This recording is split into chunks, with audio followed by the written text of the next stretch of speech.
And welcome back to humanities. I am Purva. In आज की video में we are going to cover our history chapter number 2, kings, farmers and towns. तो सारे ही class 12th जो हमारी new series है जिसको हमने क्या नेम किया है, प्री एनसीईआरटी सीरीज, उसका ये चैप्टर 2 है। प्री एनसीईआरटी सीरीज क्यों है भाई? ताकि जब हम ये वीडियो एनसीईआरटी पढ़ने से पहले देखेंगे तो जब हम रीडिंग लगाने बैठेंगे तो एनसीईआरटी क्रिस्टल क्लियर हो जाएगी, राइट?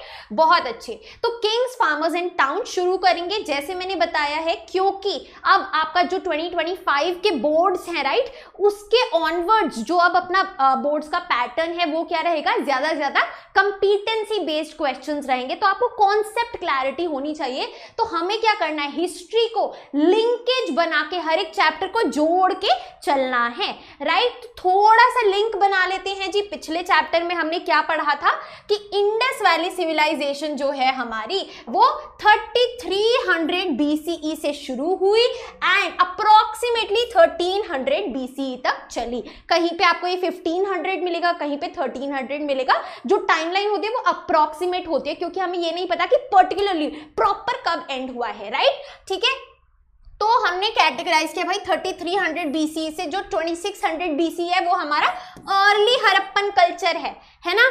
2600 से 1900 है जो हमारा वो मैच्योर हड़प्पन कल्चर है, जहां पे हमें सबसे ज्यादा आर्टिफैक्ट्स मिले, सबसे ज्यादा एविडेंसेस मिले। एंड 1900 के बाद से लेट हड़प्पन कल्चर शुरू हुआ जिसमें क्या हुआ, डिक्लाइन ऑफ द सिविलाइजेशन हो गया था और वो जो अर्बनाइजेशन थी वो बहुत डिटेरियोरेट हो गई थी, बहुत ज्यादा पुअर अप हो गई थी, राइट? प्रिमिटिव, बैकवर्ड, रूरल तरीके से अब लोग रहने लगे थे, राइट? ये सभी को क्लियर है। अब देखो लिंक बनाएंगे। अब क्या होता है, 1500 BC से 500 BC का पीरियड बहुत जरूरी है, ध्यान दो। इसको हमने बोला वैदिक एज, वैदिक एज, ठीक है जी। 1500 BC से 500 BC after the Harappan culture, clear? ठीक है, 1500 से 1000 को हमने कैटेगराइज कर दिया अर्ली वैदिक एज के नाम से, ठीक है। 1000 से 500 BC को हमने लेटर वैदिक एज से कैटेगराइज कर दिया, जैसे हड़प्पन कल्चर को किया। यहाँ पे वैदिक एज भाई 1500 से 1000 BC जो है वो पहली अर्ली वैदिक एज है और 1000 से 500 BC जो है वो लेटर वैदिक एज है। इसी को डिवाइड कर दिया, क्लियर है?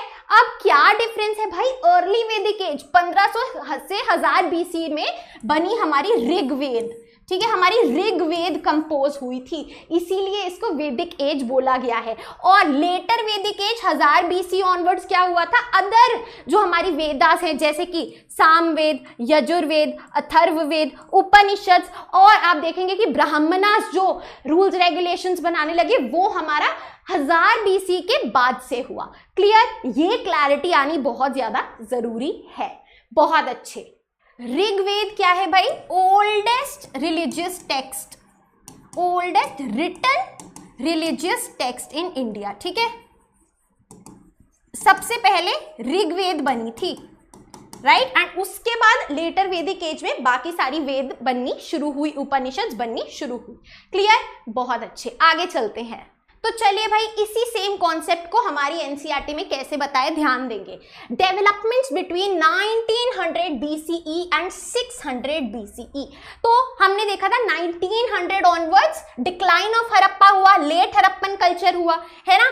हड़प्पन सिविलाइजेशन डिटेरियोरेट हो गई। तो यहाँ पे अब इन्होंने क्या किया, 1900 से 600 BCE में क्या क्या हुआ, ब्रीफली बहुत कम पॉइंटर्स में बता दिया, जिसको हमने थोड़ा सा डिटेल में पढ़ा। क्या पढ़ा कि भाई 1500 BC किसमें, अर्ली वैदिक एज में हमारी ऋग्वेद कंपोज हुई, है ना, हमने ये पढ़ा। बहुत अच्छे, ये इन्होंने सिंपली पॉइंटर्स दे दिए एनसीईआरटी में। अब क्या हुआ था, इसी टाइम पे ना एग्रीकल्चरल सेटलमेंट्स, लोग क्या करने लगे, एग्रीकल्चर प्रैक्टिस करने लगे, राइट? तो एग्रीकल्चरल सेटलमेंट्स बन गई थी बिटवीन 1900 टू 600। बहुत ब्रॉड फ्रेम में कुछ कुछ पॉइंटर्स दे दिए हैं, धीरे धीरे जो डेवलपमेंट हुई। और क्या हुआ भाई, डेक्कन में और साउथ में क्या हुआ, पेस्टोरल पॉपुलेशंस। पेस्टोरल क्या होता है, जो गाय भैंस कैटल को चराते हैं, ठीक है, एनिमल्स के साथ जो एक्टिविटी होती है उनको चराना, देखभाल करनी, दैट इज पेस्टोरलिज्म, ठीक है। और ये डेक्कन क्या है, ये जो आप ये जो आप ग्रीन एरिया देख रहे हैं ये है हमारा डेक्कन एरिया। इंडिया के मैप में बीच वाला ये जो एरिया है surrounded by western and eastern Ghats on the sides, ये वाला रीजन जो है इसको डेक्कन रीजन बोलते हैं। ठीक है, क्लियर, बहुत अच्छे। तो साउथ और डेक्कन एरिया में पेस्टोरलिज्म फॉलो होता था एंड मेजरली इंडियन सब कॉन्टिनेंट, बाकी पूरे इंडिया में एग्रीकल्चर फॉलो करते थे लोग। ठीक है, अब देखो ये चीज हमने पढ़ी हुई है, जिसने भी चैप्टर 1 कवर किया है, we have already studied this in timeline.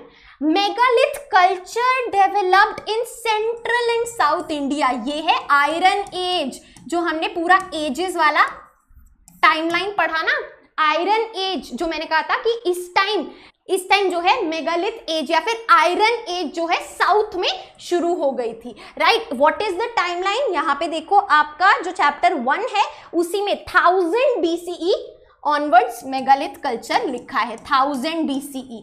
ठीक है, दिस इज मेनली 1000 BCE से 500 BCE मेगालिथ कल्चर जो आपका आयरन एज थी साउथ इंडिया में मेजरली हुई थी। राइट, इमर्जेंस ऑफ, अब देखो अब आगे हम देखेंगे यार 600 BC के अराउंड क्या होगा, early states, kingdoms and empires in India बनने लगेंगे। ठीक है, अब धीरे धीरे हम और ज्यादा देख रहे हैं कैसे डेवलपमेंट हो रही है। राइट, बहुत अच्छे। चलिए अब मेगालिथ कल्चर थोड़ा सा समझ लेते हैं, क्या था ये जो आयरन एज में हमने साउथ इंडिया में देखा। मेगालिथ का मतलब होता है एक बड़ा सा स्टोन, बिग स्टोन। ठीक है, मेगालिथ कल्चर कहाँ पे आया, साउथ इंडिया में आया, ये हमने देख लिया था टाइमलाइन में भी। मेगालिथ कल्चर किससे रिलेटेड था, new mode of disposal of dead. हमने हड़प्पन सिविलाइजेशन में क्या देखा, पिट्स में थोड़ा सा ग्राउंड में खुदाई करके डेड को ले डाउन कर देते थे। अब यहाँ पे एक नया मोड आया, नया तरीका आया, न्यू मोड यानी कि न्यू वे ऑफ डिस्पोजल, यानी कि जो डेड है, जो मर गया है, उसको कैसे आप उसकी बॉडी कैसे आप जला रहे हैं या फिर आप उसको ले डाउन कर रहे हैं, तो क्या करें, क्या तरीका है उसको डिस्पोज ऑफ करने का। तो यहाँ पे क्या था, मेगालिथ ग्रेव बनाया जाता था जहां पे बिग पीसेस ऑफ स्टोन लगा दिए जाते थे। देखो यहाँ पे क्या किया, डेड को डिस्पोज कर दिया और उसके ऊपर बड़े बड़े स्टोन्स लगा दिए।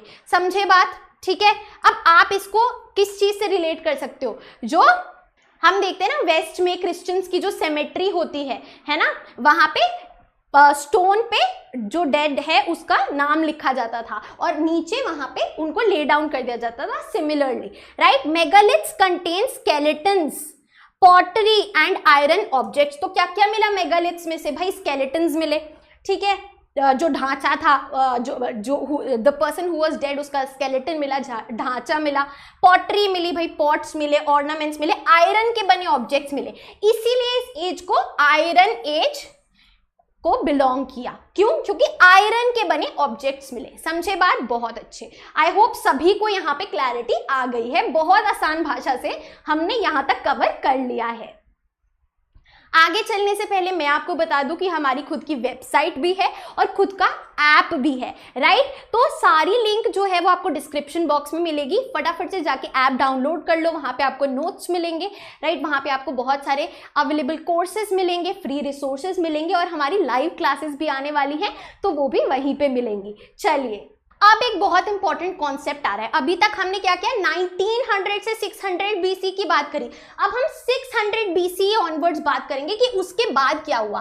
तो 6th सेंचुरी क्या होता है, 6th सेंचुरी यानी कि 100 तो 600 लगा दिया और BC लगा दिया, तो 600 BCE की बात हो रही है। तो बोला गया यार 600 BC एक turning point in Indian history क्यों है, क्यों ये एक बहुत इंपॉर्टेंट टर्निंग पॉइंट है जहां से कुछ शिफ्ट आया, कुछ चेंज हुआ, तो ये जानते हैं। अब एक चीज थोड़ी सी लिंक करेंगे, ध्यान दो जरा फटाफट से। हमने क्या बात करी थी, कनिंघम की कंफ्यूजन क्या थी, कनिंघम्स कंफ्यूजन इन चैप्टर 1। कनिंघम्स कंफ्यूजन क्या थी, आई होप रिकॉल कर पाए हैं आप। कनिंघम्स कंफ्यूजन क्या थी कि उन्हें लगता था अर्ली हिस्टोरिक पीरियड जो है वो गंगा वैली से शुरू हुआ है। कब से, 600 BC से 400 CE, जो उन्होंने कहा कि गंगा वैली सबसे पहले हमने डिस्कवर करी और इससे पहले कोई सिविलाइजेशन नहीं थी। This was the early historic period, right, जहां पे गंगा नदी के आसपास जो है सेटलमेंट्स हुई। और कब से कब तक? 600 BC से 400 CE तक। हो गया कनेक्ट। और यहाँ पे हम किसकी बात करें? 600 BC क्यों एक टर्निंग पॉइंट था? क्यों था? क्योंकि गंगा वैली वहां पे फाइंड हुई थी। चलिए, तो rise of cities in Gangetic region of India started in 6th century. समझ गए? जो अभी पढ़ा उसी को अलग भाषा में लिखा है NCERT में। सिटीज जो है गंगा वैली के आसपास, गंगा रीजन के आसपास बननी शुरू हो गई थी। It was the second urbanisation in India. पहली अर्बनाइजेशन कौन सी है हमारी? Indus valley civilisation. Very good. तो हड़प्पन सिटीज के बाद सेकेंड अर्बनाइजेशन कौन सी है? गंगा वैली में जो सिटीज है, राइट, जो कि 600 BC से शुरू हुई। आई होप मजा आ रहा है, समझ में आ रहा है। तो अब इसके बाद क्या होता है? Rise of early states, mahajanapadas बनने लगे, राइट। अभी इनको हम डिटेल में समझेंगे क्या है ये। तो भाई अर्ली हम कह सकते हैं स्टेट क्या होती है? जहां पे एडमिनिस्ट्रेशन हो रहा है। कोई हो सकता है रूलर है, राजा है, या ग्रुप ऑफ पीपल है जो वहां का एडमिनिस्ट्रेशन कर रहे हैं, वहां पे प्लानिंग कर रहे हैं, फिर इंप्लीमेंटेशन कर रहे हैं, उस जगह को चला रहे हैं। तो भाई अर्ली स्टेट्स जिन्हें महाजनपदास बोला, वो भी 600 BC ऑनवर्ड्स हमें देखने को मिली। क्लियर? बहुत अच्छे। अब हम देखेंगे भाई जो हमारा चैप्टर 4 है, चैप्टर 4 है हमारी बुक का, बुद्धिज्म और जैनिज्म। भाई ये जो स्कूल ऑफ थॉट्स थे, ये जो सिस्टम्स ऑफ थॉट्स थे, ये भी 6th सेंचुरी BC यानी कि 600 BC ही में ही अराइज हुए, राइट। और भाई इसी टाइम है आयरन का यूज वाइडली एक्सेप्ट होने लगा, वाइड यूज ऑफ आयरन होने लगा। These are your simple pointers जो कि एक्चुअल में प्रूव करे 6th सेंचुरी क्यों एक टर्निंग इंपॉर्टेंट पॉइंट था हिस्ट्री में। और क्या हुआ भाई? कॉइनेज सिस्टम, अब बार्टर नहीं, अब कॉइन्स चलेंगे ट्रेड में, यानी कि डेवलपमेंट हो गई है, ट्रेड में डेवलपमेंट हो गई है, कॉइन्स का इस्तेमाल किया जाएगा, राइट। सो 600 सेंचुरी एक टर्निंग पॉइंट किस लिए है? क्योंकि गंगा वैली में सिविलाइजेशन हमें देखने को मिली जो कि अर्बनाइज्ड थी, ठीक है भाई। महाजनपदास का राइज हुआ, बुद्धिज्म जैनिज्म का राइज हुआ, आयरन की यूजेज वाइडली होने लगी, ठीक है, और कॉइनेज सिस्टम और ट्रेड में डेवलपमेंट हुई। क्लियर? बहुत अच्छे। आगे चलते हैं। आपने देखा होगा कि अभी के लिए हमने जो प्रिंसिप एंड पियादासी वाला टॉपिक है, टॉपिक नंबर 1, उसको स्किप कर दिया है, वो हम बाद में कवर करेंगे क्योंकि वो अभी इससे रिलेटेड नहीं है, राइट, ठीक है। तो सेक्शंस में डिवाइड करेंगे लेकिन सारे टॉपिक्स कवर किए जाएंगे। चलिए जी, तो समझते हैं ये जनपद होते क्या है। देखिए, जन कौन होते हैं? लोग, है ना, हम जन हैं। अब जन जहाँ पे पद रख रहे हैं, अपने पैर रख रहे हैं, उसको जनपद बोल दिया, ठीक है। जन का मतलब क्या होता है? पीपल, क्लैन, ट्राइब, ठीक है। People, group of people, family को क्लैन बोल देते हैं, ट्राइब बोल देते हैं, ठीक है।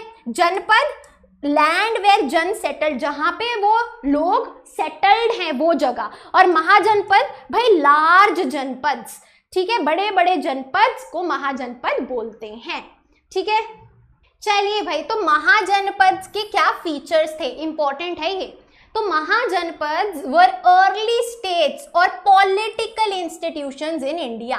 स्टेट्स मैंने बताया आपको, जहां पे पॉलिटिकल, एडमिनिस्ट्रेटिव कोई रूल कर रहा है, कोई प्लान कर रहा है, इंप्लीमेंट कर रहा है, देख रेख कर रहा है। तो पॉलिटिकल इंस्टीट्यूशंस जहां पे किसी सिंगल या किसी ग्रुप ऑफ पीपल के पास क्या है? पॉलिटिकल पावर है, ठीक है जी। क्लियर? बहुत अच्छे।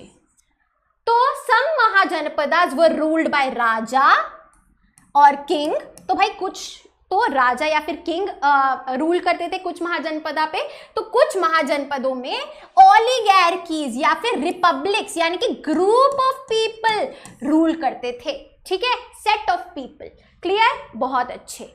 Each mahajanapada had capital city. हर एक महाजनपद की खुद की कैपिटल, जैसे एक स्टेट है इंडिया में उसकी कैपिटल होती है सिमिलरली, ठीक है। तो mahajanapada had standing army. Standing army यानी कि उस महाजनपद की खुद की एक आर्मी थी जो रेडी रहती थी, राइट, जो they were always on the go, तैयार रहती थी, डिप्लॉयड रहती थी अलग अलग जगहों पे। महाजनपद है ब्यूरोक्रेसी, ब्यूरोक्रेसी यानी कि ब्यूरोक्रेसी आज के दिन किसको बोलते हैं हम, जो सरकारी अफसर होते हैं, राइट। सो ब्यूरोक्रेसी मीन्स ऑफिसर्स, ठीक है, बहुत अच्छे।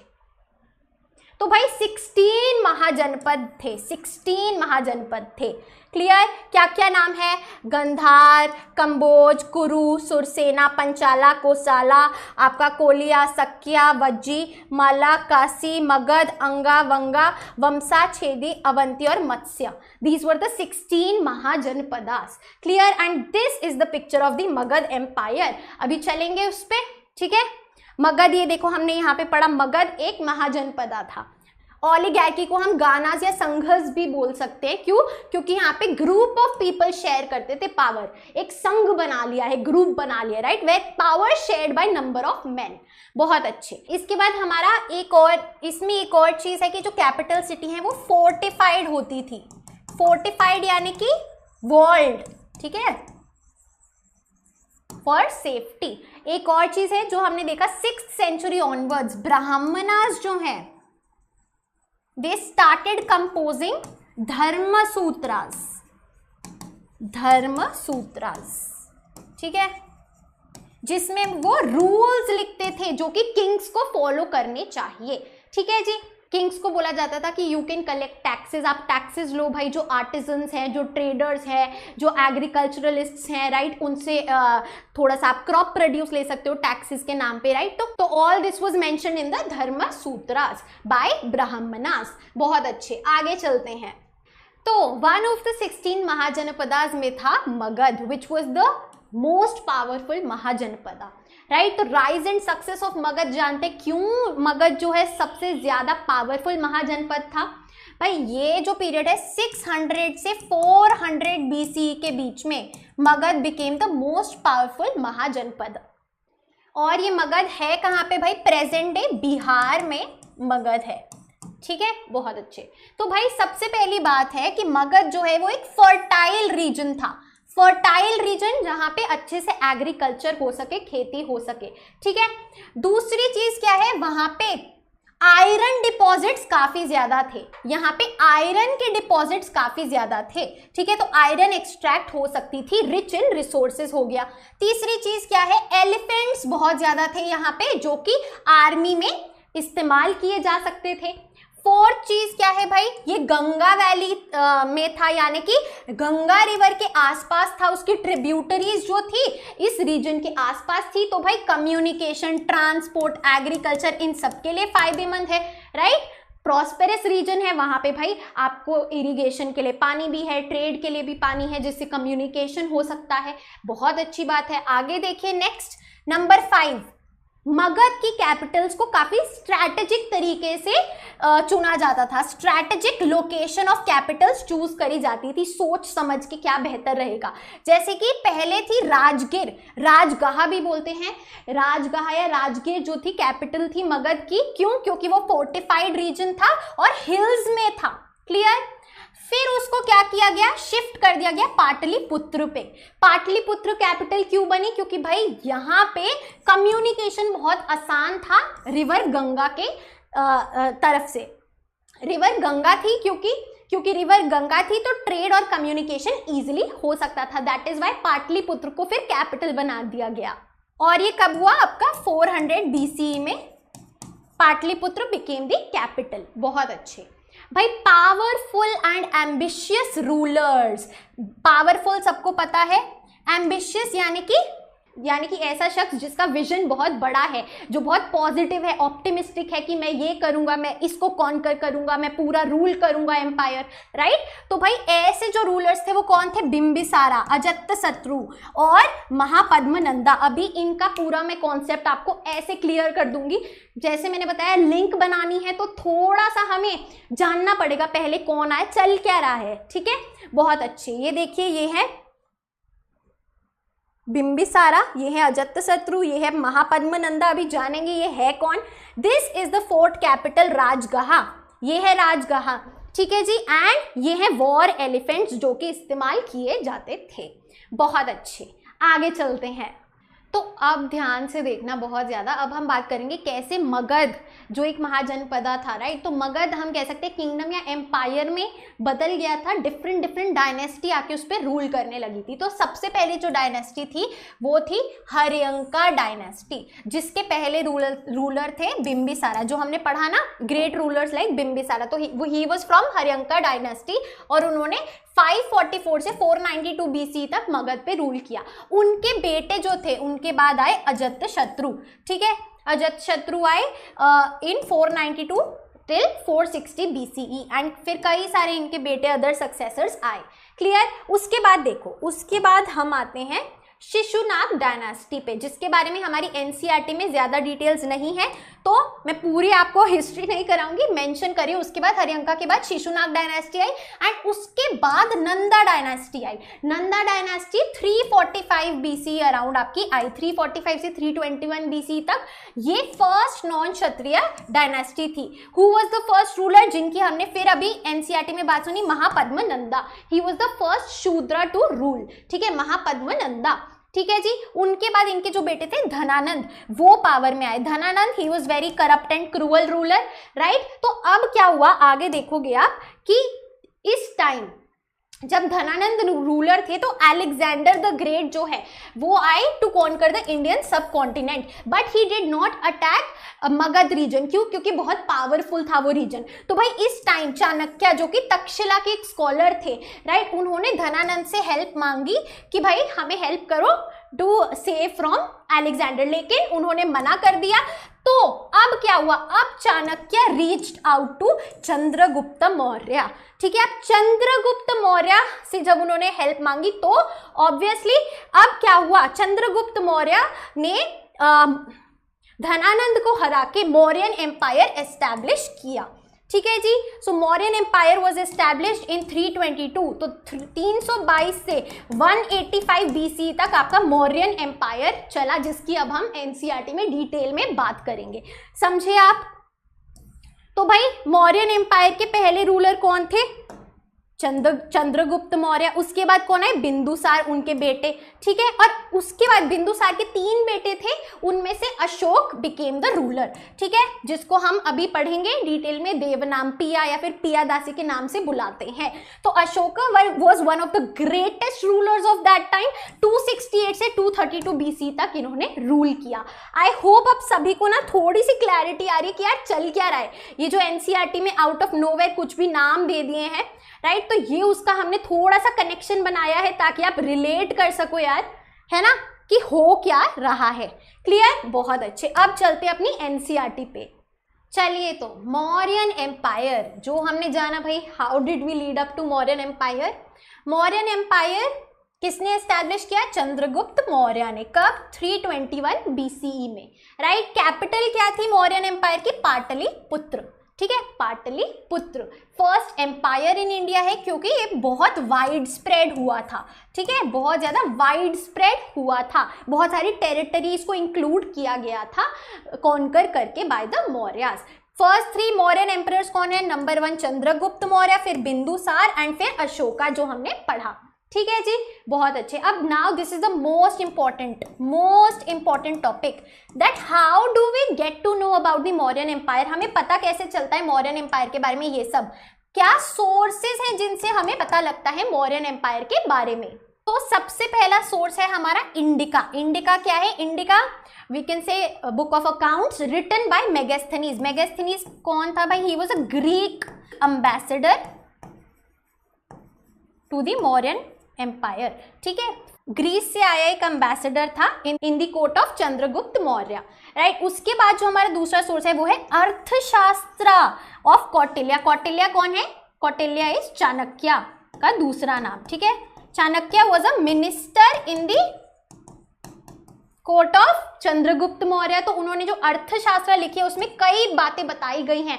It was a record of everything that was happening. पूरा जो एडमिनिस्ट्रेशन है मगध मौर्यन एम्पायर का वो अर्थशास्त्र में लिखा हुआ था। तीसरा रिसोर्स है, ये आपके एनसीईआरटी में नहीं है mention, which is Mudra Rakshasa written by Vishakhadatta. Fourth and very important sources Buddhist and Jaina texts, Buddhism और जैनिज्म के टेक्स्ट जिसमें हमें इस पीरियड के बारे में पता चलता है, और साथ ही साथ पुराणिक लिटरेचर। पुराणिक लिटरेचर क्या है? जो कि पुराना थी, जिसमें अलग अलग टॉपिक्स में लिखा जाता था, और बहुत सारी संस्कृत लिटरेरी वर्क्स में भी जो मौर्यन एम्पायर के बारे में है बातें मिली हैं। And one of the most important sources is archaeological sources. Archaeological sources यानी कि हमारे जो इंस्क्रिप्शंस मिले हैं, इंस्क्रिप्शंस क्या होते हैं? कुछ लिखा हुआ किसी सरफेस पे, चाहे वो स्टोन हो, चाहे वो कोई लीफ हो, कुछ भी हो सकता है। स्कल्पचर्स, राइट, जो हम स्कल्पचर्स देखते हैं, है ना, एंड कॉइन्स, ये सारे जो वी कैन से एविडेंसेस हैं, इनको आर्कियोलॉजिकल सोर्सेस माना जाता है, राइट। सो जूम करके आपका जो आंसर है वो ये रहा।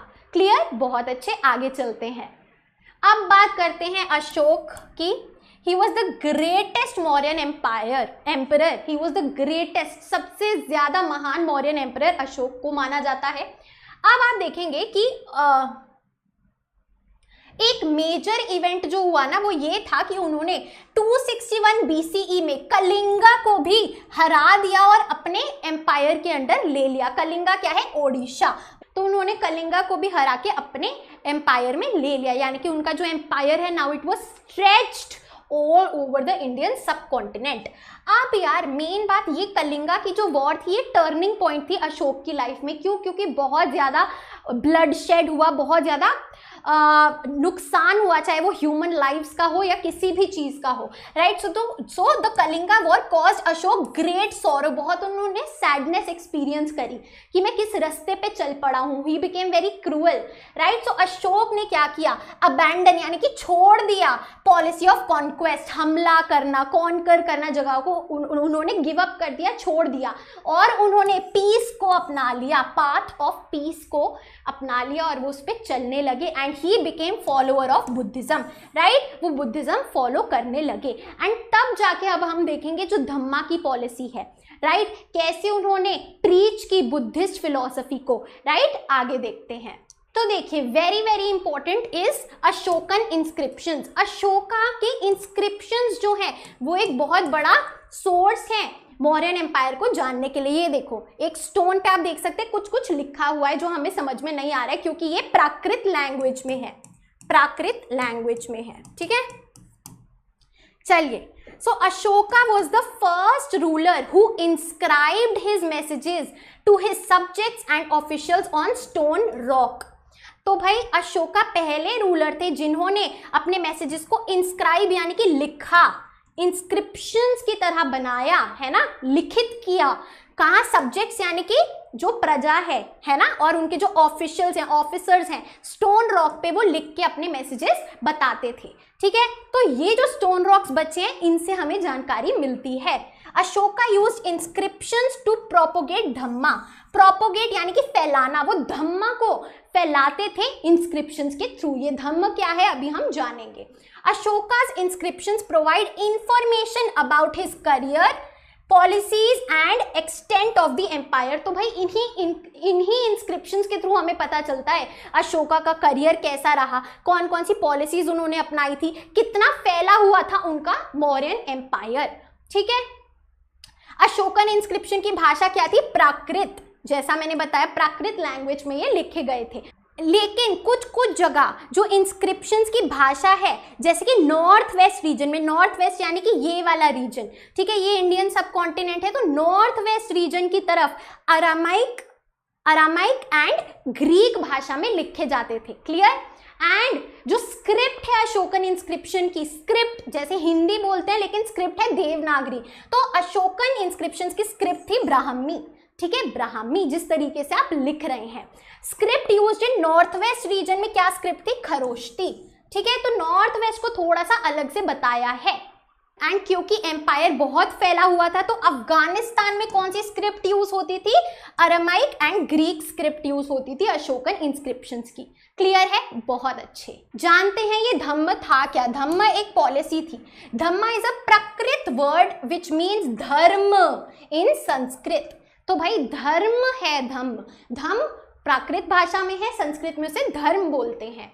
धम्म policy was adopted by emperor Ashok.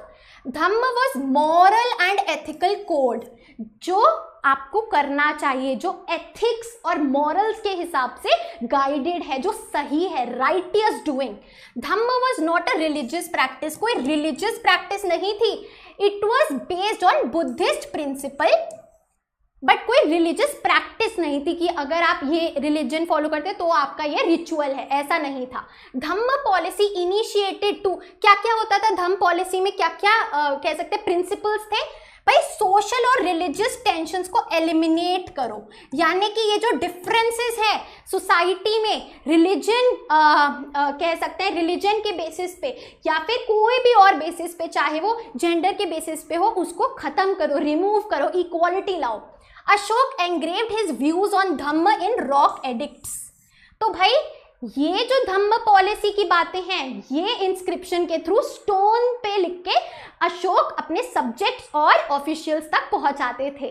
तो ये रॉक एडिक्ट्स क्या है? एडिक्ट्स है रॉक पे लिखे हुए प्रोक्लमेशंस। प्रोक्लमेशन क्या होता है? जैसे कोई नोटिफिकेशन है, कोई ऑर्डर है, ठीक है, क्लियर, बहुत अच्छे। रिस्पेक्ट करना, ओबीडियंट रहना पेरेंट्स की तरफ, टीचर्स, एल्डर्स की तरफ, ये सब धम्म का हिस्सा है। These are the principles of dhamma, ठीक है जी। Generosity towards Brahmana, ascetics and poor people, ठीक है। तो भाई सबके टुवर्ड्स आपको जेनरस रहना है, अच्छा भाव रखना है, राइट। तो ब्राह्मणाज यू नो, एसेटिक्स हो गए सन्यासी लोग, सन्यासियों को, पुअर की तरफ, इनकी तरफ जेनरस भावना रखनी है, इनकी हेल्प करनी है। स्लेव्स को और सर्वेंट्स को काइंड होके अच्छे से ट्रीट करना है। रिलीजियस टॉलरेंस बनाए रखनी है। दूसरा अगर कोई और रिलीजन का है, मैं कोई और रिलीजन की हूँ, तो उसकी तरफ आपको अच्छे से रिलेशन बनाने, ये नहीं कि आप वॉयलेंस कर रहे हैं या भेदभाव, डिफरेंस की फीलिंग ला रहे हैं। अहिंसा प्रैक्टिस करनी है। अहिंसा क्या होता है गांधी जी? अहिंसा की प्रैक्टिस यानी कि नॉन वॉयलेंस, ठीक है। फॉलोइंग ट्रूथफुलनेस, सच बोलना है, मॉरल्स को फॉलो करना है एंड प्योरिटी बनाए रखनी है। These were some of the principles of dhamma which means dharma. Clear, बहुत अच्छे, राइट। अच्छा जी, एक इंपॉर्टेंट पॉइंट है कि अशोका ने धम्म महामत्तास को अपॉइंट किया था, जो कि स्पेशल ऑफिसर्स थे, जिनकी ये ड्यूटी थी कि आपको धम्म का मैसेज स्प्रेड करना है, राइट। हमारे सब कॉन्टिनेंट में ज्यादा से ज्यादा लोगों तक इसे पहुंचाना है। बहुत अच्छे। अब हम चलेंगे कैसे एडमिनिस्ट्रेशन होता था मौर्यन एम्पायर में, उसी में हम इसकी बात करेंगे, ठीक है। आगे चलते हैं। Very very very very important topic from your boards perspective, काफ़ी इंपॉर्टेंट टॉपिक है। कैसे इतने बड़े एम्पायर में एडमिनिस्ट्रेशन होती थी, उससे पहले थोड़ा सा जान लेंगे कि कितना बड़ा था ये एम्पायर, ठीक है। ये देखो, यहाँ पे आपको मैप क्लियरली दिख रहा होगा कितना वाइड स्प्रेड है ये एम्पायर, ठीक है। हम देख सकते हैं कि नॉर्थ वेस्ट में पाकिस्तान, अफगानिस्तान, कहाँ तक ये एक्सटेंड हो रहा है, राइट। पूरा आपका मेजरली यहाँ नॉर्थ इंडिया है, राइट। फिर आपका डेक्कन रीजन भी है, राइट। बहुत ज़्यादा वाइड स्प्रेड है जो मौर्यन एम्पायर है, क्लियर। अब इतने बड़े एम्पायर को कैसे एडमिनिस्टर करते थे, कैसे सब कुछ कोऑर्डिनेट करते थे, क्या करना है क्या नहीं करना है, सिक्योरिटी, आपका अगेन आर्मी, राइट, ये सारी चीज़ें कैसे मैनेज होती थी, चलिए जानते हैं। तो 5 मेजर पॉलिटिकल सेंटर थे, 5 major political centres in the Mauryan empire. पहला जो पॉलिटिकल सेंटर था वो कैपिटल थी पाटलिपुत्र, ठीक है। दूसरा, ये आपको सब याद होना चाहिए, ठीक है, पी टत्स, ठीक है, PTUTs ऐसे आप याद कर सकते हैं, PTUTs, ठीक है। तो पाटलिपुत्र, तक्षशिला प्रोविंशियल यानी कि temporary capital, right. Ujjaini provincial capital यानी कि आपकी political centre, Toshali provincial capital और सुवर्णनगरी। तो आपका PTUTs क्या है? पाटलिपुत्र, तक्षशिला, उज्जैनी, तोशाली एंड सुवर्णनगरी। अब कैसे ये कैपिटल्स को सिलेक्ट किया जाता था, सेंटर्स को? पॉलिटिकल सेंटर्स हैं ये जहां एडमिनिस्ट्रेशन सबसे ज्यादा स्ट्रांग होती थी, राइट। तो भाई यूनिफॉर्म यानी कि एक तरीके का सेम एडमिनिस्ट्रेटिव सिस्टम पॉसिबल नहीं था। क्यों? क्योंकि एम्पायर बहुत ज़्यादा बड़ा है, वास्टनेस यानी कि बहुत लार्ज है, बहुत बड़ा है, और डाइवर्स यानी कि बहुत ज़्यादा डिफरेंट है, अलग अलग रीजन्स हैं। ठीक है, एडमिनिस्ट्रेटिव कंट्रोल सबसे ज़्यादा स्ट्रॉन्ग कहाँ पे था? कैपिटल और प्रोविंशियल कैपिटल्स, प्रोविंशियल सेंटर्स के अराउंड। ठीक है, जो हमारे पॉलिटिकल सेंटर्स हैं, इन 5 के अराउंड एडमिनिस्ट्रेटिव सिस्टम सबसे ज्यादा स्ट्रॉन्ग था, सबसे ज्यादा मैनेज थी चीजें। ठीक है, अब भाई कैसे सेलेक्ट किया? तक्षशिला और उज्जैनी, क्योंकि वो ट्रेड रूट के पास में सिचुएटेड है, ट्रेड रूट्स के पास में सिचुएटेड है, इसीलिए लॉन्ग डिस्टेंस ट्रेड आसानी से होगा, इसीलिए तक्षशिला और उज्जैनी को चुना। यहाँ पे आप देखो, ठीक है, आपका दिस इज तक्षशिला, ठीक है, यहाँ पे नॉर्थ वेस्ट की तरफ इजीली ट्रेड हो पाएगा, एंड दिस इज आपकी उज्जैनी। ठीक है, अगेन यहाँ से trade all over the subcontinent pass पड़ेगा। ठीक है, these were near the trade routes. Suvarnanagari, literally the golden mountain. Suvarnanagari को अगर ट्रांसलेट करें तो मीनिंग आएगा गोल्डन माउंटेन। ये इंपॉर्टेंट क्यों था भाई? क्योंकि यहाँ पे गोल्ड माइंस थे, गोल्ड माइंस थे, यानी कि अगर खुदाई करेंगे तो गोल्ड एक्सट्रैक्ट हो पाएगा, एंड ये था साउथ में। सो दिस इज सुवर्णनगरी इन कर्नाटका। ठीक है, ये सारी जो पॉइंट्स हैं, ये सारी जो प्लेसेस हैं, ये मैप के लिए इंपॉर्टेंट हो जाती हैं। सो सुवर्णनगरी, गोल्ड माइंस थे वहां पे जिससे हम गोल्ड एक्सट्रैक्ट कर सकते थे कर्नाटका में, इसीलिए सुवर्णनगरी को चुना साउथ में। ठीक है, बहुत अच्छे। कम्युनिकेशन स्ट्रॉन्ग था। कैसे कम्युनिकेशन होता था, ट्रेड होता था? लैंड रूट से भी होता था और रिवर रूट से भी होता था, right? Ganga valley, Ganga river के थ्रू भी होता था। ठीक है, बहुत अच्छे। Journeys from the centre to provinces could have taken weeks. तो भाई जब आप पाटलिपुत्र से अलग अलग प्रोविंस में जाना चाहेंगे, जैसे कि तक्षशिला, उज्जैन, सुवर्णनगरी, तोसाली, तो आपको हफ्ते लग जाते थे, राइट? वीक्स लग जाती थी। ठीक है, तो द अर्थशास्त्र में बताया गया है, जो बारीकी डिटेल्स है, माइन्यूट डिटेल्स, बारीक डिटेल्स बताई गई हैं about the administrative and military organisation, including कैसे भाई एलिफेंट्स को कैप्चर किया जाता था, कैसे मिलिट्री कोऑर्डिनेशन होता था, कैसे एलिफेंट्स को कैप्चर करते थे। ये सारी डिटेल्स अर्थशास्त्र में बताई गई हैं, जैसा मैंने आपको पहले बताया था। बहुत अच्छे, चलिए देखते हैं जरा। भाई मेगास्थनीज जो ग्रीक एम्बेसडर थे, उन्होंने मेंशन करी है कमिटी। एक कमिटी थी जिसके अंडर 6 सब कमिटीज थी, राइट? ये कमिटी है ऑर्गेनाइजेशन कमिटी, उसके अंदर 6 अलग अलग कमिटीज हैं। ठीक है, जिससे मिलिट्री कोऑर्डिनेशन हो पाती है, आर्मी को हम कोऑर्डिनेट कर पाते हैं। ठीक है, तो जो पहली कमिटी थी वो नेवी को देखती थी, दूसरी कमिटी ट्रांसपोर्ट को देखती थी। ठीक है, तीसरी कमिटी जो फुट सोल्जर्स हैं, यानी कि जो पैदल, वी कैन से, एक तो होती है आपकी कैवेलरी जो घुड़सवार होते हैं, राइट? एक होती है आपकी इन्फेंट्री जो फुट सोल्जर्स होते हैं। ठीक है, 4th है हॉर्सेस को देखती थी, 5th है चैरियट्स जो आपके रथ होते थे, रथ वाली आर्मी होती थी, और 6th है एलिफेंट्स। ठीक है, तो ये मिलिट्री कोऑर्डिनेशन के लिए सब कमिटीज बनाई गई थी, which are mentioned by Megasthenes in Indica. Clear? बहुत अच्छे। अब एक हमारा ये टॉपिक आता है कि मौर्यन एम्पायर इंपॉर्टेंट था या नहीं। इतना इंपॉर्टेंट नहीं है एग्जाम पर्सपेक्टिव से, लेकिन पता तो होना ही चाहिए कि लिखा क्या है। तो भाई बोला जाता है कि इंपॉर्टेंट क्यों था, देखते हैं। जब हिस्टोरियंस ने मौर्यन एम्पायर के बारे में जानना शुरू किया तो तब थी 19th सेंचुरी। ठीक है, 19th सेंचुरी यानी कि आपका 1801 से 1900। ठीक है, तो तब इंडिया कॉलोनियल रूल, यानी कि हम ब्रिटिशर्स के अंडर थे, हम ब्रिटिश एम्पायर का पार्ट थे। तो भाई हिस्टोरियंस बहुत ज़्यादा अमेज हुए, उनको बहुत ज़्यादा एक्साइट किया, यार हो सकता है इंडिया में पहले कोई एक एम्पायर था, राइट? अर्ली इंडिया में एक एम्पायर था जो चैलेंजिंग था और एक्साइटिंग था फॉर इंडियन हिस्टोरियंस। जब उन्होंने फाइंड आउट करना शुरू किया, मौर्यास के जो स्टोन स्कल्पचर थे उनको बहुत अच्छा एक स्पेक्टेक्युलर आर्ट का पीस माना गया, एग्जाम्पल माना गया जो उस टाइम पे एग्जिस्ट करते थे। तो Mauryan stone sculptures, right, Mauryan जो आर्कियोलॉजिकल फाइंड्स थे वो बहुत ज़्यादा इंट्रीगिंग थे, इंटरेस्टिंग थे। Indian historians found the message on Ashokan inscriptions very different from that of other rulers, right? जो धम्म था, this was unique, ये कुछ अलग था जो पहले historians ने नहीं देखा था. And nationalist leaders in the 20th century regarded Ashok as an inspirational national figure. इसीलिए मौर्यन एम्पायर इंपॉर्टेंट था. इंपॉर्टेंट क्यों नहीं था भाई? क्योंकि केवल 150 ईयर्स मौर्यन एम्पायर चला, कुछ ज्यादा बहुत साल नहीं चला.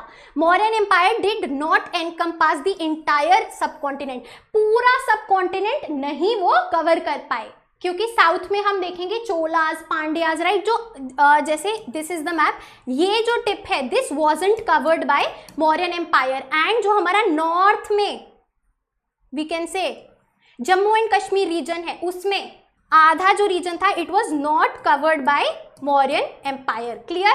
सो these were the regions which were not a part of Mauryan empire. Administrative control uniform नहीं था, जहां पे प्रोविंशियल सेंटर्स थे वहीं पे स्ट्रॉन्ग था. और भाई 2nd सेंचुरी BC तक, अब हम आगे चलेंगे.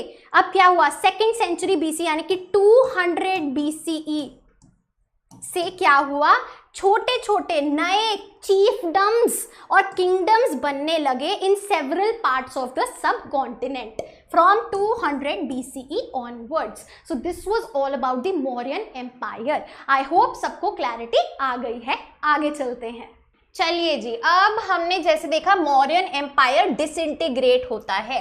डिसइंटीग्रेट यानी कि अब उसके टुकड़े हो गए हैं, नो मोर स्ट्रॉन्ग एम्पायर. अब क्या हुआ? रीजनल, जगह जगह डिफरेंट रीजन्स में किंगडम बन गए, अलग अलग किंगडम्स बन गए. क्लियर? कौन कौन से बने, कब बने, चलिए देखते हैं. ये आपकी टाइमलाइन के लिए इंपॉर्टेंट है. फाइन, ये क्लैरिटी आएगी तभी हम आगे रिलेट कर पाएंगे. अगर हम बात करें मौर्यन एम्पायर की जगह किसने ली, तो भाई शुंगा डायनास्टी आई. शुंगा डायनास्टी के बाद कन्वा डायनास्टी आई थी, जिन्होंने फिर मगध पे रूल किया था. तो भाई मौर्यंस के बाद शुंगाज आए थे, फिर कन्वाज आए थे. ठीक है, ये एक बात हो गई. उसके बाद 200 से 100 BCE के बीच में क्या हुआ? नॉर्थ वेस्ट का जो रीजन है, नॉर्थ वेस्ट, अगर ये सब कॉन्टिनेंट है तो ये वाला रीजन, नॉर्थ वेस्ट रीजन में इंडो ग्रीक्स ने कंट्रोल किया. Indo Greeks were controlling the north waste of Indian सब कॉन्टिनेंट. और वही सेंट्रल या फिर डेक्कन जो इंडिया है, ये अपना डेक्कन क्या है, ये वाला part central India, Deccan India में सतवाहना एम्पायर का राइज हुआ था. एंड साउथ इंडिया की बात करें, जैसे हमने देखा था कि मौर्यंस का इतने रीजन में कोई कंट्रोल नहीं था. So this was the Cholas, Cheras and Pandyas, right. आप देखेंगे यहाँ पे चोलास, यहाँ पे चेरास एंड यहाँ पे पांड्यास का रूल था इन द साउथ. तो साउथ इंडिया में 200 से 100 BC के अराउंड आपका जो है चोलास, चेरास, पांड्यास का रूल था. इंडो ग्रीक्स नॉर्थ वेस्ट में आए एंड सतवाहना एम्पायर आपका सेंट्रल डेक्कन इंडिया में था. क्लियर? जिसको हम आंध्राज भी बोलते हैं. बहुत अच्छे. अब देखेंगे कि क्या हुआ भाई अराउंड 100 BCE, 100 BC से 200 CE. अब क्या हो रहा है? 200 CE में आ गए. क्या पहले क्या चल रहा था? 500 BC पास है, 600 BC दूर है. अब क्या हुआ? 100 BC दूर है, 200 CE पास है. तो अब हम कॉमन एरा में आ गए, इस साइड आ गए हैं टाइमलाइन के. तो this is the 2nd century. Clear? अब ये 2nd सेंचुरी की बात हो रही है, not 2nd century BCE. Clear? तो कंफ्यूज नहीं होना. इसीलिए अब ये जो 200 CE है ये हमारे से आज प्रेजेंट डे से पास है then 200 BCE, that was before common era. ठीक है, तो 100 BC से 200 CE के बीच में शाकाज ने वेस्ट इंडिया पे कंट्रोल कर लिया. क्लियर? बहुत अच्छे. एंड भाई फिर आते हैं कुशानाज इन the north west region. North west जहां इंडो ग्रीक्स थे, फिर कुशाना एम्पायर यहां पे होता है, जिसके बारे में हम पढ़ेंगे. एंड अराउंड 320 CE आएंगे गुप्तास. ठीक है, गुप्तास जो कि मगध और नॉर्थ इंडिया को काफी ज्यादा घेर लेंगे, कंट्रोल करेंगे. जिनके रूलर्स की बात करें, सबसे पहले रूलर चंद्रगुप्त 1. ठीक है, ये उनका टाइम पीरियड है. फिर समुद्रगुप्त और फिर Chandragupta 2. These were the 3 main major Gupta rulers. बहुत अच्छे. उसके बाद हम देखेंगे कि Harshavardhana was the king of Kannauj from आपका 600 AD के आसपास. हर्षवर्धन जो है आफ्टर गुप्ताज वो आए, पोस्ट गुप्ता पीरियड की हम बात कर रहे हैं। This was the time when Chinese pilgrims, भाई चाइनीज ट्रैवलर्स इंडिया में आ रहे थे बुद्धिस्ट टेक्स्ट की सर्च में, बुद्धिस्ट लिटरेचर को ढूंढने। क्लियर? एंड यहाँ पे अब पोस्ट गुप्तन पीरियड की जब हम बात करेंगे तो साउथ में चालुक्य और पल्लवा डायनेस्टी आती है, कर्नाटका में चालुक्याज एंड तमिलनाडु में पल्लवास अराउंड 500 to 600 CE। ठीक है, पोस्ट गुप्ता की बात हो रही है, पोस्ट गुप्ता एम्पायर की बात हो रही है। डेक्कन रीजन में सतवाहानाज नहीं बल्कि वकटकाज ने रूल किया। ठीक है, वकटकाज ने। एंड भाई इसके बाद है कि इस्लामिक इन्वेजन हुआ, है ना। The Arabs conquered the Sindh region and Islamism, जो हम बुक 2 से पढ़ेंगे कैसे इंडिया में सूफी मूवमेंट का राइज हुआ, वो सब आता है। Clear? This is a brief timeline of what all happened after the disintegration of the Mauryan Empire। Clear है? बहुत अच्छे, आगे चलते हैं। तो यहाँ हमने पढ़ा कि Indo Greeks north west region में थे। ठीक है, साउथ में चोलाज, इधर चेराज और इधर पांड्याज आएंगे। डेक्कन में सतवाहाना एम्पायर। ठीक है, एंड इधर मगध रीजन में शुंगाज आए और फिर कन्वाज आए। क्लियर? बहुत अच्छे। This was the extent of the Gupta empire. Second century around से this was the extent of Kushanas, जो नॉर्थ वेस्ट में आई, जिधर कनिष्काज एम्पायर लिखा है, who was a Kushana ruler. ठीक है, बहुत बढ़िया। यहाँ पे आप देखेंगे कलिंग, राइट, इधर जो हमने हर्षवर्धन पढ़े, who was the king of Kalinga, Odisha region है ये। एंड यहाँ पे चोलास, चेराज और पांड्याज हमारे आते हैं। बहुत अच्छे। चलिए अब जो टाइमलाइन पढ़ी उसको कनेक्ट करते हैं एनसीईआरटी के साथ। तो न्यू नोशंस ऑफ किंगशिप, अब अलग अलग टाइप के किंगडम्स आ गए अलग अलग जगह पे। कुछ जगह चीफ्स होते थे, कुछ जगह किंग्स होते थे साउथ में। ठीक है, चीफ्स कौन है भाई, यहाँ पे हम पढ़ेंगे। ठीक है, डोंट वरी। ये देखिए, talking about the kingdoms, Cholas, Cheras and Pandyas in Tamilakam, उस रीजन को तमिलकम बोला है, जिसमें क्या क्या आ जाता है हमारा, तमिलनाडु, आंध्र प्रदेश एंड केरला। आज के दिन का तमिलनाडु रीजन, आंध्र प्रदेश और केरला को तमिलकम रीजन बोला है, जिधर चोलास, चेरास और पांड्यास का रूल था। ठीक है जी, हमारे वेस्टर्न एंड सेंट्रल इंडिया में सतवाहानास का रूल था, राइट, जो हमने डेक्कन बोला, western and central India. And फिर Shakas in the north west and western parts of the subcontinent. जब शाकास आए तो सतवाहानास का जो एरिया था रूल का, वो थोड़ा कम हो गया। Clear? In the western north western parts. बहुत अच्छे। चलिए जी, अब तमिलकम, जब भी हम साउथ के बारे में पढ़ते हैं तो संगम लिटरेचर, संगम टेक्स्ट बहुत ज्यादा यूज होता है। ये क्या है? These are the literature that was used in this period in this region.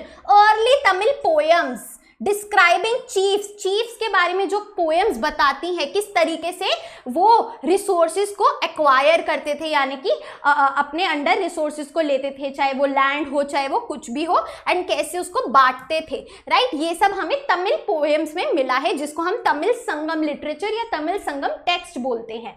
चलिए जी, अच्छा जी, अब गहापति एक न्यू टर्म है जो कि इस्तेमाल हुई है। गहापति आप समझ लो जैसे हम बोलते हैं जो घर का मुखिया होता है, right. So gahapati was the owner, master और head of a household, घर का मुखिया, जिसके पास क्या है, कंट्रोल है ओवर द विमेन, जो घर की विमेन है, लेडीज हैं, जो बच्चे हैं घर के, जो घर के नौकर चाकर हैं, स्लेव्स हैं, जो वर्कर हैं, उन सब पे किसका कंट्रोल है? जो घर का मुखिया होता है, गहापति होता है, ठीक है। Who shared a common residence, तो ये जो सब एक घर में रहते हैं, जहां पे जिसके पास सबसे ज्यादा कंट्रोल है, जो कि ओनर है उस हाउस होल्ड का, घर का, उसको गहापति बोला जाता था, राइट। ये टर्म कभी कभी किस लिए यूज करी जाती थी? स्टेटस ऑफ मेन को दर्शाने के लिए, कि कैसा जो मेन है, मेल है, उनका स्टेटस होता था सोसाइटी में, जो कि अर्बन एलीट से आते थे, यानी कि जो कि काफी अपर क्लास से आते थे, including wealthy merchants. So wealthy merchants were gahapatis as well. चलिए अब हम जानेंगे चीफ्स और चीफडम्स। किंग्स और किंगडम्स तो हमें पता है, ये चीफ्स क्या है, चलिए जानते हैं। A chief is a powerful man whose position may or may not be hereditary. Hereditary यानी कि जो किंग है उसका बेटा ही किंग बनेगा, फिर उस किंग के बेटे का बेटा किंग बनेगा, right. So this is hereditary, जो कि लीनिएज में चलती है, फैमिली लीनिएज में चलती है। तो भाई ये जो चीफ की पोजीशन है ये हो सकता है हेरिडिटरी भी होती थी और कभी कभी हेरिडिटरी नहीं भी होती थी। कोई अगर किसी में वो जज्बा है, करेज है रिसोर्सेज को कंट्रोल करने की, तो वो भी चीफ बन जाता था, राइट। जो चीफ है उसको सपोर्ट कहाँ से मिलता है? किन्स फोक से। किन्स फोक, किन का मतलब होता है फैमिली, तो फैमिली मेंबर से सपोर्ट मिलता था किंग चीफ को, ठीक है। His functions may include performing special rituals, leadership in warfare and arbitrating disputes. तो चीफ के फंक्शन क्या क्या होते थे? स्पेशल रिचुअल्स परफॉर्म करना, ठीक है, कुछ हवन हो गया, इस टाइप से जो भी रिचुअल्स हैं वो परफॉर्म करना। वॉर, जंग जब होती थी तो उसको लीड करना, लीडरशिप दिखाना, वहाँ पे सब कुछ मिलिट्री मैनेज करना। एंड जब किसी दो के बीच में वाद विवाद हो जाए, डिस्प्यूट हो जाए, तो डिसीजन लेना, आर्बिट्रेटिंग यानी कि रिजॉल्व करना उन डिस्प्यूट्स को, समाधान निकालना। He receives gifts from his subordinates. जो चीफ से छोटी पोजीशन पे जो भी लोग थे उनसे गिफ्ट्स मिलते थे चीफ को। अब यहाँ पे क्या डिफरेंस है? किंग्स क्या करते थे? टैक्सेस कलेक्ट करते थे, लेकिन चीफ्स को गिफ्ट्स मिलते थे इंस्टेड ऑफ टैक्सेस, ठीक है। और इन गिफ्ट्स को वो अपने सपोर्टर्स में बांट देते थे। Generally there are no regular armies and officials in chiefdom. Chiefdom में कोई भी रेगुलर आर्मीज, मिलिट्री नहीं होती थी और ना ही ऑफिशियल्स होते थे, ऑफिसर्स होते थे, क्लियर, जो किंगडम्स में होते थे। क्लियर है डिफरेंस? बहुत अच्छे, आगे चलते हैं। तो समझ लो किंगडम बड़ा लेवल पे है और चीफडम और चीफ्स थोड़े छोटे लेवल पे हैं, ठीक है। आगे चलते हैं। तो अब हम चलते हैं कुशानास पे, ठीक है। हमने क्या पढ़ा था कि पहले इंडो ग्रीक्स थे नॉर्थ वेस्ट में, फिर कुशानास आए। तो this was the north west का जो पूरा कुशान एम्पायर है, ठीक है। This is the Kushan empire, clear. अच्छा, अब कुशानास को ना डिवाइन किंग्स बोला जाता था, तो ये एक बहुत इंपॉर्टेंट टॉपिक है, ध्यान देना। कुशानास अपने आप को गॉड से एसोसिएट करते थे, भगवान से लिंक करते थे, डिवाइन बुलाते थे। तो भाई कुशान्स अराउंड आपका 100 BC से 100 CE के बीच में आए, ठीक है, 1st सेंचुरी के आसपास आए। Who ruled over a vast kingdom extending from Central Asia to Northwest India. तो इंडियन सब कॉन्टिनेंट का कौन सा रीजन? नॉर्थ वेस्ट रीजन, और एशिया का सेंट्रल रीजन, काफी हद तक एशिया का सेंट्रल रीजन, लेकिन इंडियन सब कॉन्टिनेंट का नॉर्थ वेस्टर्न रीजन, क्लियर। अब हमें इनके बारे में कैसे पता चलता है? क्या सोर्सेज हैं? सोर्सेज जो हमें कुशान रूलर्स के बारे में बताते हैं वो है coins and sculptures, archaeological evidences that inform us about the Kushanas, coins and sculptures. बहुत अच्छे। अच्छा, अब मेन फीचर क्या है कि वो अपने आप को गॉड से एसोसिएट करते थे, वो अपने आप को डिवाइन किंग्स मानते थे। दे आइडेंटिफाइड देमसेल्व्स विद वेराइटी, अलग अलग तरीके के गॉड्स के साथ वो अपने आप को लिंक करते थे, आइडेंटिफाई करते थे, ठीक है। Colossal statues of Kushan rulers have been found installed. ये देखिए, ये एक स्टैचू है, कोलोसल यानी कि ह्यूज, मैसिव, बहुत बड़े स्टैचूज। वी कांट से ये स्पेसिफिकली कनिष्का का है या नहीं, बट ये कुशान रूलर का बोला गया है, ठीक है, तो कंफ्यूज मत होना। तो ह्यूज हमें बड़े बड़े स्टैचूज मिले हैं कुशान रूलर्स के। कहाँ पे? एक श्राइन में। श्राइन क्या होती है? जहाँ पे गॉड को रखा जाता है, राइट। जो मंदिर है, जो प्रॉपर श्राइन है, मंदिर के अंदर जहाँ पे गॉड को स्थापित किया जाता है, वो श्राइन होती है। तो एट मठ इन मथुरा, उत्तर प्रदेश, हमें काफ़ी सारे बड़े बड़े स्टैचूज मिले हैं कुशान रूलर्स के। एंड अफगानिस्तान में एक श्राइन में हमें मिले हैं अगेन स्टैचूज, क्लियर। तो 2 प्लेसेस, मठ इन मथुरा एंड अफगानिस्तान में, 2 जगह श्राइन्स में हमें कुशान रूलर्स के स्टैचूज मिले हैं। बहुत अच्छे। अच्छा, अब दूसरी चीज क्या थी? पहली चीज क्या हुई भाई? वो स्टैचूज बनवाते थे स्कल्पचर के थ्रू, कॉइन्स के थ्रू, ठीक है। और दूसरी चीज क्या है? वो अपने आप को टाइटल देते थे। कैसे टाइटल देते थे? जैसे कि देवपुत्र, देवपुत्र यानी कि सन ऑफ गॉड, राइट। तो ऐसे टाइटल्स देके वो अपने आप को गॉड्स के साथ एसोसिएट करते थे और डिवाइनली गॉड लाइक खुद को दर्शाते थे। बहुत अच्छे। अराउंड 4th सेंचुरी से हमें क्या पता चला कि गुप्ता एम्पायर आ गया था, राइट। तो सोर्सेज कैसे हमें पता चलता है गुप्ता हिस्ट्री के बारे में? भाई डिफरेंट लिटरेचर, राइट, जो रिटन टेक्स्ट है उनको पढ़ के, कॉइन्स को देख के, इंस्क्रिप्शंस मिले हैं उनको देख के, प्रशस्तीज, प्रशस्तीज क्या होती है? प्रशस्तीज होती है वो पोएम्स जो कि एक रूलर की तारीफ में बनाई गई हैं, कंपोज्ड इन प्रेज, प्रेज यानी कि तारीफ, ठीक है, अच्छा बोलना किंग के बारे में बाय पोएट्स। तो एक फेमस प्रशस्ति कौन सी है? द प्रयाग प्रशस्ति, जिसको इलाहाबाद पिलर इंस्क्रिप्शन भी बोलते हैं क्योंकि वो इलाहाबाद के पिलर पे लिखा हुआ है, ठीक है। संस्कृत भाषा में लिखा था by Harisen, who was the court poet of Samudragupta. Clear? So in the praise of the king, Prayag Prashasti is written down. This is the Prayag Prashasti on the Allahabad pillar. ठीक है, बहुत अच्छे, clear. So these are the sources जो हमें Gupta history के बारे में बताते हैं। एंड ये है गुप्ता एम्पायर, अराउंड 320 ऑनवर्ड्स ये शुरू हुआ, which is are 4th century. Clear. Srigupta was the founder of the Gupta empire, उसके बाद आए चंद्रगुप्त 1, फिर समुद्रगुप्त एंड चंद्रगुप्त 2 जो हमने पढ़ा। क्लियर, बहुत अच्छे। Founder of the Gupta era in 319 CE, Chandragupta 1, फिर समुद्रगुप्त। इलाहाबाद पिलर इंस्क्रिप्शन इनके अंडर ही पाया गया। He was known as the Napoleon of India. Clear. And Chandragupta 2 he was known as Vikramaditya, right. Clear, बहुत बढ़िया।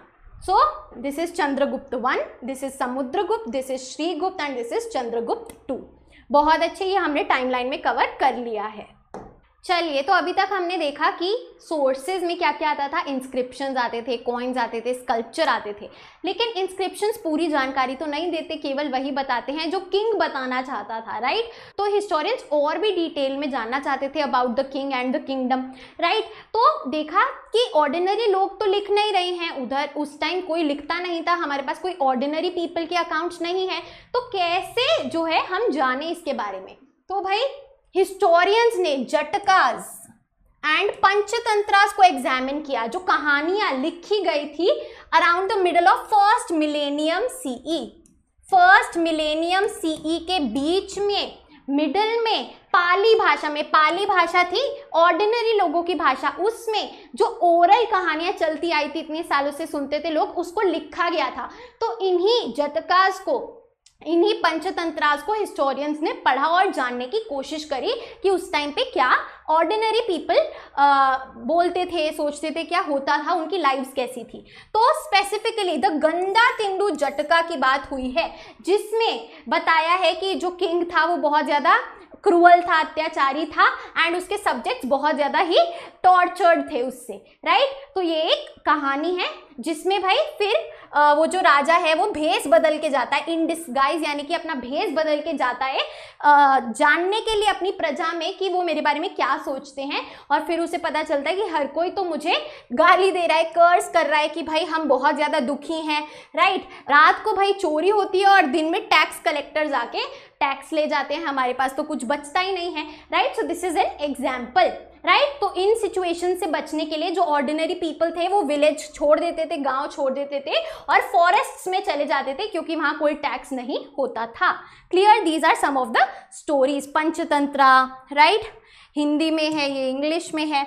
ये हमारी जटका टेल्स हैं जो मैंने बताया, stories from Jatakas and Jataka remains. Clear, ठीक है। तो ये है कैसे चेंजिंग कंट्री साइड, जो पीपल हैं, जो गांव, कंट्री साइड क्या होता है, गांव, जो गांव के लोग हैं वो क्या सोचते थे, जो सब्जेक्ट्स हैं वो क्या सोचते थे किंग के बारे में, राइट। पॉपुलर परसेप्शन, यानी कि पॉपुलर यानी कि जो society, majority of the people सोचते हैं अबाउट द किंग, वो स्टोरीज के थ्रू हिस्टोरियंस ने जाना। बहुत अच्छे।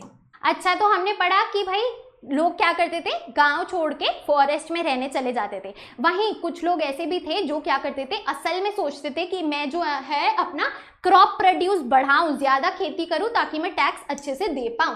तो जानते हैं कैसे वो प्रोडक्शन को इंक्रीज कर पाते थे, क्योंकि टैक्स भी देना पड़ता था। क्या क्या तरीके थे, what were different ways in which they were able to increase crop production, ठीक है। तो सबसे पहला प्लाव एग्रीकल्चर, प्लाव का इस्तेमाल करना, है ना। ये देखो, कैटल को बांध के ये प्लाव जो है सॉइल को ऐसे फरोज बना देता है, तो प्लाव एग्रीकल्चर फॉलो करते थे।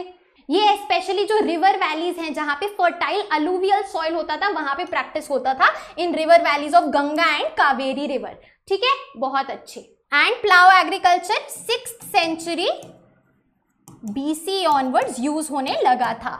और जानते हैं प्लाव के बारे में, जो आयरन की टिप होती थी प्लाव की, है ना, जिससे अलूवियल सॉइल को टर्न, है ना, उसको ऐसे थोड़ा खोदा जाता था ताकि उसमें सीड्स बो कर सके, ठीक है, in areas which had high rainfall. तो iron tipped plough was used, ठीक है।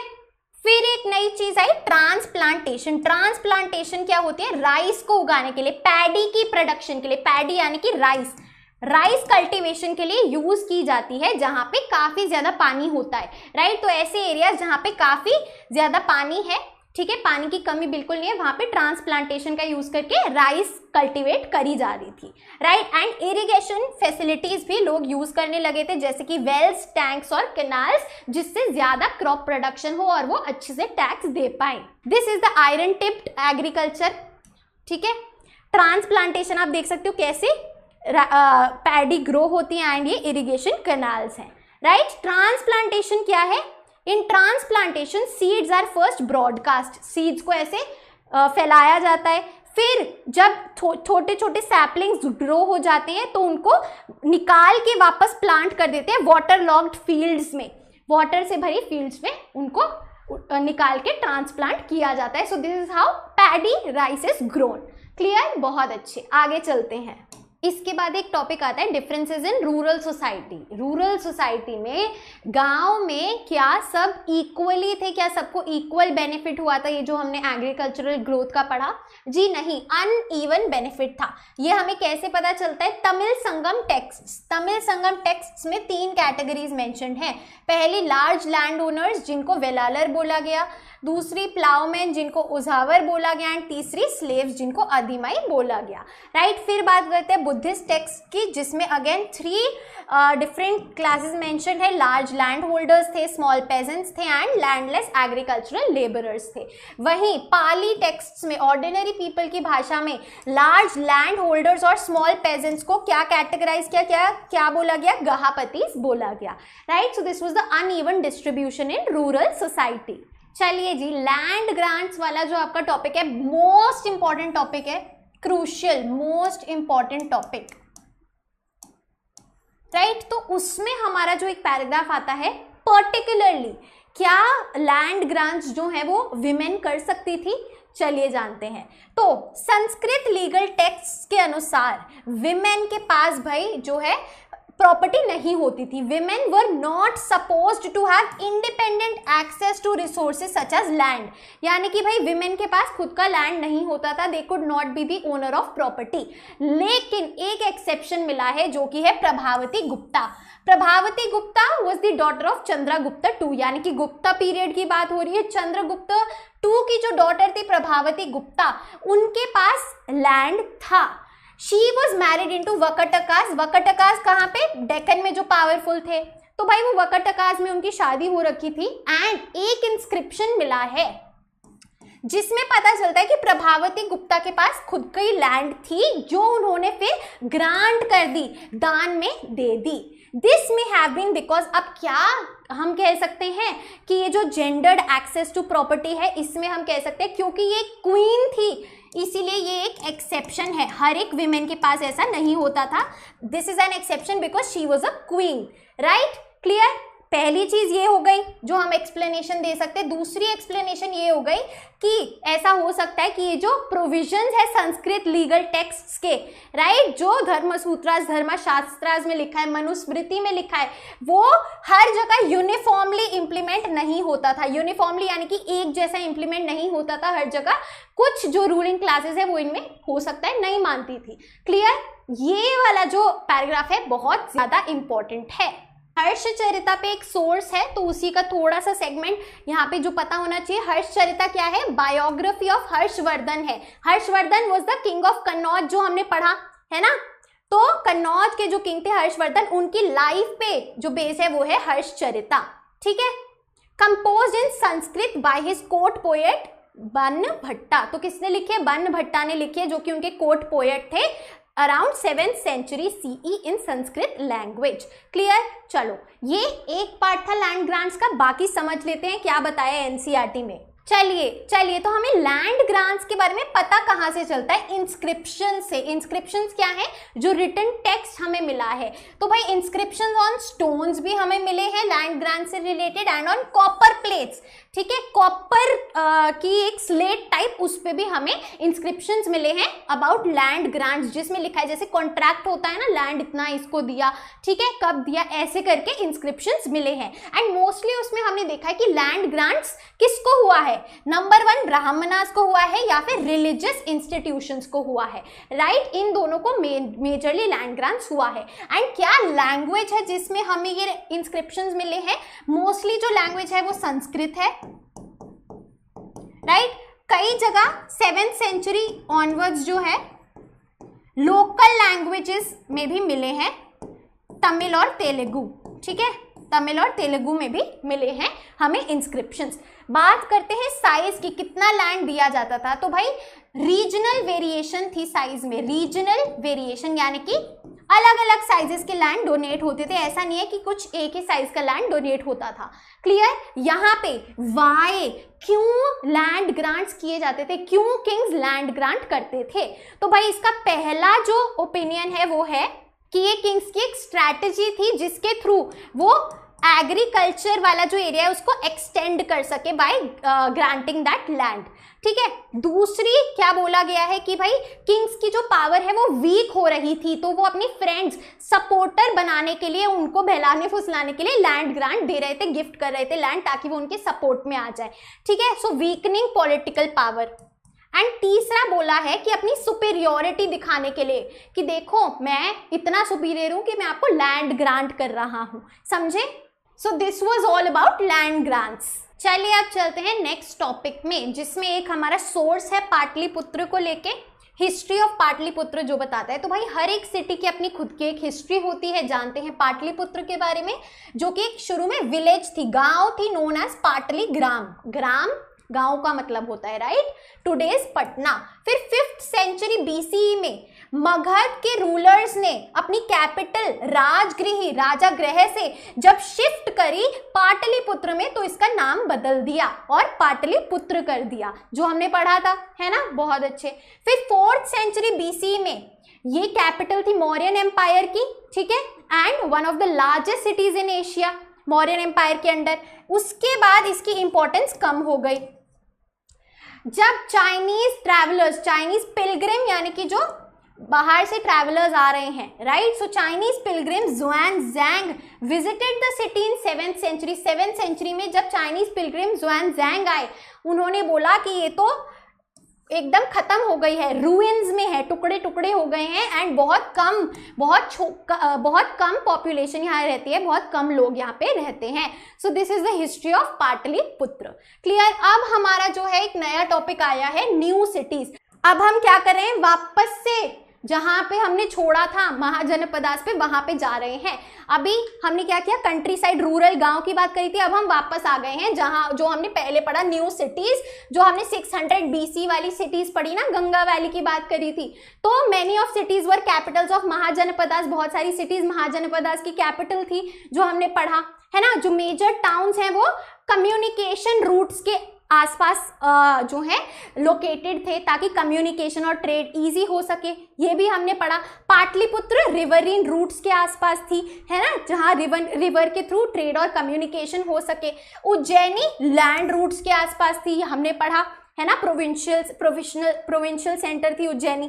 पुहार was near the sea coast. Mathura was centre of commercial, cultural and political activity. तो ये न्यू सिटीज की बात हो रही है, जो हमने 6th सेंचुरी BC में महाजनपदास पढ़ी, वहीं उनकी कैपिटल सिटीज मोस्टली ये थी, एंड इनकी खासियत बता दी है। क्लियर? बहुत ईजी है, कुछ भी नहीं है, राइट। तो ये सी कोस्ट, नदी के किनारे थी पुहार, और मथुरा कमर्शियल यानी कि ट्रेड और कॉमर्स जहां होता है, कल्चर जहां पे ज्यादा प्रोपोगेट होता है, और पॉलिटिकल एक्टिविटी, ये सारी चीजें मथुरा में, it was the centre of it. Clear? बहुत अच्छे। चलिए जी, अब अपना टॉपिक आता है अर्बन पॉपुलेशन, शहर में रहने वाले लोग जो थे, elite people, high class people and crafts persons, जो क्राफ्ट्समैन थे, राइट, जो प्रोडक्शन में काम करते थे, राइट। तो भाई हमें शुरू से ही पता है किंग्स एंड रूलिंग एलीट जो हैं वो फोर्टिफाइड सिटीज में रहते थे, वॉल्ड सिटीज जो होती थी, राइट, क्लियर। अब क्योंकि हम इन जगहों पे एक्सकवेशन नहीं कर सकते, क्यों? क्योंकि आज के दिन यहाँ पे लोग रहते हैं, तो हमें कैसे पता चलता है इनके बारे में, किंग्स और रूलिंग एलिट्स के बारे में? Through some artifacts, clear. Artifacts यानी कि आर्कियोलॉजिकल एविडेंसेस, जिसमें क्या क्या आता है? फाइन पॉटरी बोल्स, बहुत ही बारीक तरीके से जो पॉटरी के थ्रू जो कटोरिया बाउल्स बनाई गई हैं उनके थ्रू पता चलता है, डिशेस के थ्रू पता चलता है, जो कि ग्लॉसी फिनिश में, एक ना अलग तरीके का ग्लॉसी फिनिश था इन यूटेंसिल्स पे, जिसको बोला गया northern black polished where. Northern black polished where, समझ गए? जो कि रिच पीपल के यूटेंसिल्स, कटोरी, पॉटरी, पॉट्स, इन सब में ग्लॉसी सा फिनिश था, जिसको नदन ब्लैक पॉलिश्ड वेयर बोला गया है। प्रोबेबली ये रिच यूज करते थे, तो ये एक आर्टिफैक्ट है जो इंपॉर्टेंट है, क्लियर, बहुत अच्छे। उसके बाद भाई जो लोग शहर में रहते थे, क्या कौन कौन है उसमें? जो वॉशिंग फोक है, राइट, जो कपड़े धोने का काम करते हैं, वीवर्स हैं, वीवर्स जो सिलाई बुनाई करते हैं, स्क्राइब्स जो लिखते हैं, ठीक है, कारपेंटर्स लकड़ी का काम करते हैं, पॉटर्स पॉटरी करते हैं, गोल्डस्मिथ्स गोल्ड का काम करते हैं, ब्लैकस्मिथ्स आपके आयरन का काम करते हैं, ऑफिशियल्स जो ऑफिसर्स थे, रिलीजियस टीचर्स, मर्चेंट्स ट्रेड का काम करते हैं, एंड किंग्स। तो this was the urban population. तो हमें कैसे पता चला कि भाई ये अलग अलग तरीके के लोग रहते थे शहर में? Through वोटिव inscriptions. वोटिव इंस्क्रिप्शंस, वोटिव इंस्क्रिप्शंस का मतलब क्या है भाई? वोटिव इंस्क्रिप्शंस में लिखा होता था कि हमने क्या गिफ्ट दिया है रिलीजियस इंस्टीट्यूशंस को। तो इनमें से बहुत सारे लोगों ने, दे वर द डोनर, ठीक है, जिन्होंने कोई गिफ्ट दिया है रिलीजियस इंस्टीट्यूशंस को। तो भाई इस वोटिव इंस्क्रिप्शन में लिखा होता था डोनर कौन है, किसको दिया है, उसको डोनी बोलते थे, क्या दिया है। तो इसके थ्रू हमें पता चलता है different people that stayed over there, okay. फिर हमें भाई कई जगह गिल्ड्स और श्रेणीज के नाम भी मिलते हैं, जो कि ऑर्गेनाइजेशंस होती हैं क्राफ्ट प्रोड्यूसर्स की। जैसे ब्लैकस्मिथ्स का एक ग्रुप हो गया, उनको गिल्ड या श्रेणी बोला है, ठीक है। सारे क्राफ्ट प्रोड्यूसर्स मिलके, मर्चेंट्स मिलके जो है डोनेट कर रहे हैं। तो ये गिल्ड्स और श्रेणीज के भी नाम हमें मिले हैं वोटिव इंस्क्रिप्शंस में। बहुत अच्छे। अब हमारा एक और इम्पॉर्टेंट टॉपिक आता है trade in the sub continent. Trade के बारे में जानेंगे। जैसे हमने हड़प्पन सिविलाइजेशन में जाना भाई, है ना, मेसोपोटामिया के साथ, ओमान के साथ, है ना, बहरीन के साथ। तो यहाँ पे भी ट्रेड जानते कैसे होता था, कहाँ कहाँ होता था, क्या पता चला है। तो भाई 6th सेंचुरी BCE ऑनवर्ड्स ही जो हम टाइम फ्रेम पढ़ रहे हैं, 600 BCE से ही, जैसा हमने पढ़ा, लैंड और रिवरीन रूट्स आ गए थे, है ना। Land, river and sea routes developed. Criss cross the subcontinent का मतलब यही है, फैले हुए थे चारों ओर, राइट। ओवरलैंड ट्रेड, अगर हम लैंड से ट्रेड करने की बात करें तो कहां तक फैला है? सेंट्रल एशिया तक जा रहा है एंड उसके भी पार जा रहा है। सेंट्रल एशिया, एशिया का जो बीच वाला हिस्सा, स्तान वाली कंट्रीज हैं आज के दिन, राइट। आपकी सारी स्तान वाली कंट्रीज, कजाकिस्तान, उज्बेकिस्तान, ये सारी सेंट्रल एशिया में आती है। तो यहां तक हमारा लैंड रूट फैला हुआ था। पोर्ट्स, सी पोर्ट्स, है ना, जो पोर्ट्स होते हैं सी ट्रेड में जो हेल्प करते हैं। Ports dotted the coast line. Coast line जो सी का किनारा है वहां पे पोर्ट्स होते थे फॉर सी ट्रेड। ये हमारा बना लेते हैं India, this is Arabian sea, this is bay of Bengal, ठीक है। तो हमारी जो पोर्ट्स हैं, कोस्ट लाइन कहाँ से? Extending across Arabian sea to east and north Africa. African subcontinent यहाँ है, ठीक है। ईस्ट एंड नॉर्थ अफ्रीका से लेके वेस्ट एशिया, ठीक है जी, वेस्ट एशिया की तरफ हमारा जो वेस्ट एशिया कौन सा होता है? जो हमारी कौन सी कंट्रीज हैं? जो हमारी अरब कंट्रीज हैं, वहां तक हमारे सी रूट्स थे। And through bay of Bengal to south east Asia. Bay of Bengal के थ्रू हम south east Asia and China को कनेक्ट करते थे। तो सिंपल मैप के थ्रू हम ये डिकोड कर पाए हैं क्या लिखा है। बेसिक ज्योग्राफी है, बहुत अच्छे।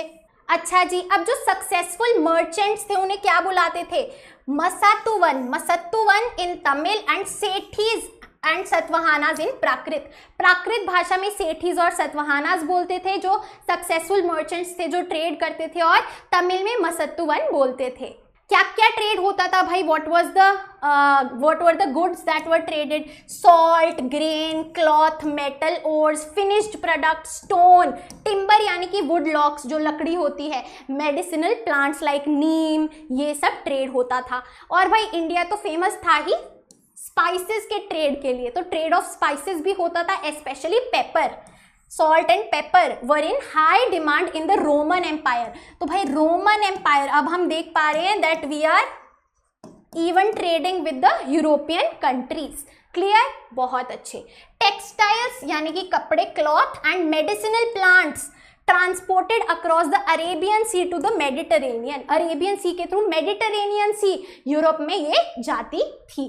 क्लियर? बहुत बढ़िया। This is all about trade, very very very important from your boards point of view. अब इसके बाद हमारा सबसे ज्यादा इंपॉर्टेंट टॉपिक शुरू होता है कॉइन्स एंड किंग्स का। Coins and Kings very very very important for both your CUET and boards. बहुत जरूरी है क्योंकि हमें कुछ अलग देखने को मिलेगा एंड ये सोर्सेज हैं तो ये बहुत ज्यादा इंपॉर्टेंट हो जाते हैं। कुछ टर्म्स देख लेते हैं। पंच मार्क्ड कॉइन्स क्या होते हैं? Punch marked coin is a coin in which symbols were punched or stamped onto the metal surface। जैसे हमने सील में देखा ना, वैसे ही कॉइन्स में कुछ सिंबल्स ऐसे पंच कर दिए हैं, ठीक है, वो पंच मार्क्ड कॉइन्स हो गए। न्यूमिस्मैटिक्स क्या है? न्यूमिस्मैटिक्स एक स्टडी है, एक पढ़ाई है कॉइन्स की। So the study of coins is numismatics, जिसमें आप जो जो कॉइन पे लिखा हुआ है, जैसे कि स्क्रिप्ट किस भाषा में लिखा है, क्या इमेजेस हैं, राइट, पूरा एनालिसिस करते हो और ये फाइंड आउट करते हो कि कब ये प्रोबेबली ये कॉइन्स यूज होते थे। क्लियर? जैसे आर्कियोलॉजी एक स्टडी है वैसे ही न्यूमिस्मैटिक्स एक स्टडी है। चलिए जी, तो पंच मार्क्ड कॉइन्स आप देख सकते हो, ये इमेजेस आपको दिख रही हैं, है ना, ये पंच्ड हैं, कॉइन्स पे छपी हुई हैं। तो punch marked coins made of silver and copper. तो सिल्वर एंड कॉपर SC याद कर लो, ठीक है। तो सिल्वर एंड कॉपर के कॉइन्स जो हैं वो शुरुआत में 600 सेंचुरी ऑनवर्ड्स सबसे ज्यादा यूज होते थे। मिंटेड यानी कि बनते थे और यूज होते थे। कॉइन्स मिंट होते हैं, बनते हैं, ठीक है, उसको मिंट बोलते हैं, मनी मिंट करना, कॉइन्स मिंट करना, और फिर इस्तेमाल होते थे। कौन से? Silver and copper punch marked coins from the 600 BCE onwards, ठीक है, शुरुआत से जो हमने पढ़ा था। न्यूमिस्मैटिस्ट्स भाई जिन्होंने पढ़ाई करी हुई है कॉइन्स को स्टडी करने की, उन्होंने कॉइन्स को बार बार एनालाइज किया है, स्टडी किया है, जिससे वो समझ पाए कि क्या क्या कमर्शियल नेटवर्क्स थे, कैसे ट्रेड होता था, क्या वैल्यू थी, ये सब समझना। तो भाई कॉइन्स कौन मिंट करता था? Kings. Coins were issued by Kings. जैसे हमारे यहाँ गवर्नमेंट ऑफ इंडिया है, वहां तब किंग्स कॉइन्स को इशू करते थे, ठीक है। Merchants, bankers, towns people also issued some of these coins. कुछ कुछ कॉइन्स भाई मर्चेंट्स जो ट्रेड कर रहे हैं वो इशू करते थे, कुछ कुछ बैंकर्स करते थे, कुछ कुछ लोकल पीपल करते थे, ठीक है। चलिए यहां से सबसे इंपॉर्टेंट चीजें शुरू होती है। द फर्स्ट कॉइन्स, अभी आपके सीधा सीधा MCQ शुरू हो गए हैं। The first coins to bear the names and images of rulers. पहले ऐसे कॉइन्स जिसमें रूलर्स के नाम लिखे हैं और उनकी फोटो छपी है, वर issued by the Indo Greeks. Indo Greeks कहाँ पे आए थे? नॉर्थ वेस्टर्न रीजन में आए थे। तो the Indo Greeks establish control over the north western part of the subcontinent in 2nd century BC। पढ़ा हुआ है, ये रहे इंडो ग्रीक के कॉइन्स। तो नंबर 1, ठीक है, 200 BC के अराउंड। बहुत बढ़िया। आगे देखिए next, the first gold coins. पहले गोल्ड कॉइन्स, गोल्ड के कॉइन्स, यहाँ सिल्वर और कॉपर यूजुअली थे, ठीक है। पहले गोल्ड कॉइन्स किसने इशू करे? कुशानाज ने। कुशान्स ने in the 1st century CE। तो Kushan gold coins 1st century CE। तो गोल्ड जब भी आएगा तो कुशानाज आपको याद करना है, those who associated themselves with god. बहुत बढ़िया। तीसरे नंबर पे होर्ड्स ऑफ रोमन कॉइन्स। तो होर्ड्स यानी कि उस टाइम के रोमन कॉइन्स के बहुत सारे रिमेन्स मिले हैं जो संभाल के रखे गए थे, प्रोबेबली वो पूरा एक स्टॉक मिला है, रिमेन्स मिले हैं रोमन कॉइन्स के from archaeological sites in south India. तो यार साउथ इंडिया में हमें रोमन कॉइन्स देखने को मिले। So what does this suggest? Trade होता था रोमन एम्पायर और इंडिया के बीच में। समझे बात? बहुत अच्छे। Number 4, tribal republics. Such as Yaudheyas of Punjab and Haryana. तो भाई ये कुछ tribal we can say group of people थे जिनके पास कंट्रोल था, जैसे कि योधियाज ऑफ पंजाब एंड हरियाणा, इन्होंने भी कॉइन्स इशू करे। Clear? So this is a Yaudheya coin. ठीक है, बहुत अच्छे। फिर देखिए number 5, the most spectacular pure gold coins. सबसे शानदार प्योर गोल्ड कॉइन्स अगर हम देखें तो गुप्ता रूलर्स के थे। आप डिफरेंस देख सकते हो कुशाना गोल्ड कॉइन्स और गुप्ता गोल्ड कॉइन्स में क्या शाइन है, right? So most spectacular pure gold coins हमें गुप्ता रूलर्स के मिले। बहुत अच्छे। और भाई 6th सेंचुरी सीई ऑनवर्ड्स फिर गोल्ड कॉइन्स जो हैं वो रिमेन्स उनके हमें मिलना बंद हो गए। सो 600 BCE to 600 CE. This is what our chapter is all about, right? बहुत बढ़िया। तो भाई अब इसीलिए कि भाई 600 CE ऑनवर्ड्स तो हमें कॉइन्स देखने को नहीं मिले, तो क्या कोई इकोनॉमिक क्राइसिस आ गई थी? क्या हो सकता है ट्रेड खत्म हो गया हो जो हमें कॉइन्स देखने को नहीं मिले? ठीक है, so from 6th century CE onwards there are fewer finds of gold coins. हमें गोल्ड कॉइन्स बहुत कम मिले हैं, तो इससे क्या कह सकते हैं कि क्या एक इकोनॉमिक क्राइसिस आ गई थी? देखते हैं भाई। कुछ लोग कुछ लोग कहते हैं कि क्योंकि रोमन एम्पायर का कोलैप्स हो गया, रोमन एम्पायर खत्म हो गया था, इसीलिए हमारा लॉन्ग डिस्टेंस ट्रेड भी खत्म हो गया। क्लियर? वहीं कुछ लोग कहते हैं कि नए towns, new towns and networks of trade शुरू हो गए, तो नए टाउन्स आ गए, आप डिफरेंट जगह डिफरेंट पीपल के साथ ट्रेड करने लगे। एंड यहाँ तक कि इन्होंने बोला कि कॉइन्स की जो बात है वो इंस्क्रिप्शंस और टेक्स्ट्स में हमें मिली है इवन आफ्टर 600 CE। क्लियर? बहुत अच्छे। एक और जो हमारा सोर्स है the Malabar coast present day Kerala, right? This is the Malabar coast जो हमारा प्रेजेंट डे केरला है, इसको मलाबार कोस्ट बोलते हैं, राइट? बोलते थे भी। So Periplus of Erythraean sea, यहाँ पे आप देखेंगे, right? The Periplus of Erythraean sea, this was the work, this was a book composed by an anonymous Greek sailor. नाम नहीं पता है, किसी ग्रीक सेलर ने। सेलर कौन होता है? जो सी के थ्रू ट्रैवल करता है, राइट? तो 1st सेंचुरी सी के अराउंड इन्होंने एक वर्क लिखा था, बुक लिखी थी, जिसमें Periplus is a Greek word meaning sailing around and Erythrean was the Greek name for the Red Sea. तो रेड सी के आसपास, यहाँ आप देखोगे रेड सी के आसपास ये सेल करते थे प्रोबेबली। इस बुक में trade activities with Kerala coast, with Malabar coast mentioned है। तो इससे हमें पता चलता है भाई कि even around 1st century CE trade was going on. समझे बात? लिंक्स बने, बहुत बढ़िया। चलो ये हमारा प्रिंसेप पियादासी आ गया, राइट? जो हमारा शुरुआत का ही टॉपिक है एंड इंस्क्रिप्शन से रिलेटेड है, तो यहाँ पे कवर कर लेते हैं। ठीक है, तो भाई जेम्स प्रिंसेप कौन थे? वो एक ऑफिसर थे in the mint of East India company. East India company यानी कि जब ब्रिटिशर्स आ गए तो ईस्ट इंडिया कंपनी में जो कॉइन्स बनते थे उधर एक ऑफिसर थे जेम्स प्रिंसेप। ठीक है, अब हम इनकी बात क्यों कर रहे हैं? क्योंकि इन्होंने ही डिसाइफर्ड यानी कि डिकोडेड यानी कि understood Brahmi and Kharosthi in the 1838 साल में 1838 में जेम्स प्रिंसेप ने ब्राह्मी और खरोष्टी स्क्रिप्ट को समझा, डिकोड किया। हमने पढ़ा था ना कि ब्राह्मी और खरोष्टी स्क्रिप्ट इस्तेमाल होती थी, right? These scripts used in the earliest inscriptions and coins. तो इसको इन्होंने समझा।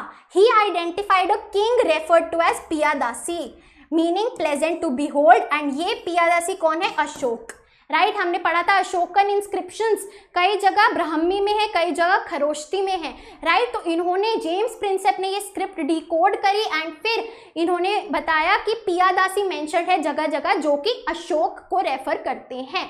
क्लियर? बहुत अच्छे, प्यारे, pleasant to behold, someone who is close to you, very.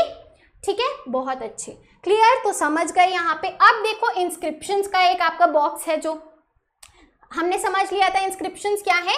ऐसी राइटिंग्स, कुछ लिखा हुआ जो कि एंग्रेव्ड है, कहाँ पे? हार्ड सर्फेसिस पे, सच एज स्टोन, मेटल और pottery. Clear?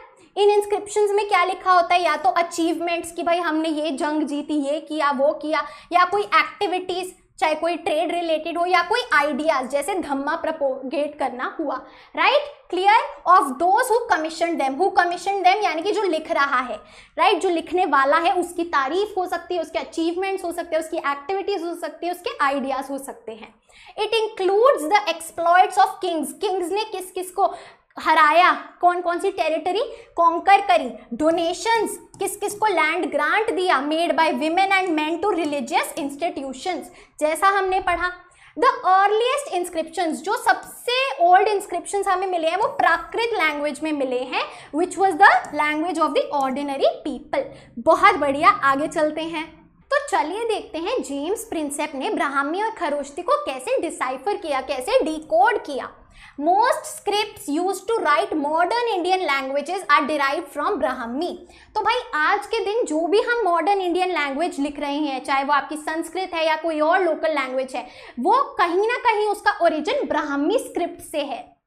From the late 18th century के लेट से, यानी कि आपका कह सकते हैं 1780 के बाद से, European scholars aided by Indian pandits, यानी कि European scholars helped by, aided यानी कि helped by Indian pandits, worked backwards from contemporary Bengali and Devanagari script.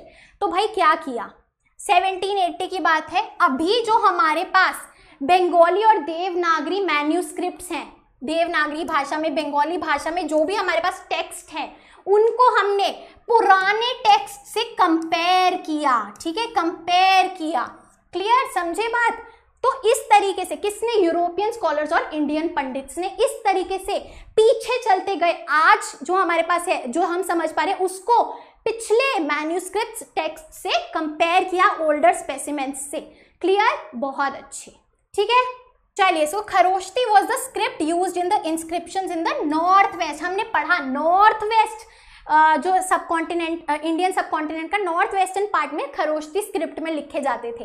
Coins of Indo Greek kings contain the names of kings written in Greek and Kharosthi scripts. तो भाई same जो text है वो Greek भाषा में भी लिखा है और खरोष्टी में भी लिखा है। तो ग्रीक से हम कन्वर्ट कर सकते हैं उन लेटर्स को खरोष्टी के, तो coins of Indo Greek Kings से ये हमने कन्वर्ट किया।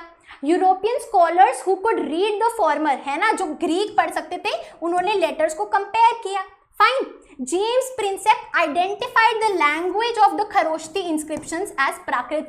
फिर मेन क्या हुआ, मेन कब ये जो है बात बनी, जब ये स्क्रिप्ट को, देखो हिंदी भाषा है लेकिन स्क्रिप्ट क्या है, देवनागरी स्क्रिप्ट है, ऐसे ही भाषा प्राकृत थी और स्क्रिप्ट क्या थी, खरोष्टी। और ये चीज किसने डिस्कवर करी, जेम्स प्रिंसेप ने, राइट। मोस्टली जो स्कॉलर्स है उसको संस्कृत से रिलेट कर रहे थे, बट असल में प्राकृत भाषा की स्क्रिप्ट थी Kharosthi, which was identified by James Prinsep.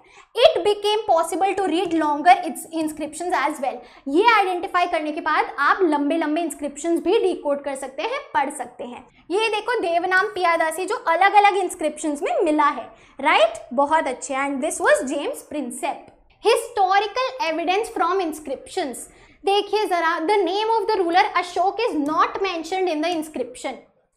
Instead भाई अशोक का सीधा नाम मेंशन नहीं है इंस्क्रिप्शंस में, टाइटल्स मेंशन्ड है, जैसे कि देवनाम पिया जो हमने यहाँ पे देखा है ना, जो कि beloved of the gods, gods का जो प्यारा हो, and Piyadasi pleasant to behold, right, जो बहुत प्यारा है, क्लियर। तो ये टाइटल्स मेंशन्ड है, अशोक नेम मेंशन नहीं है।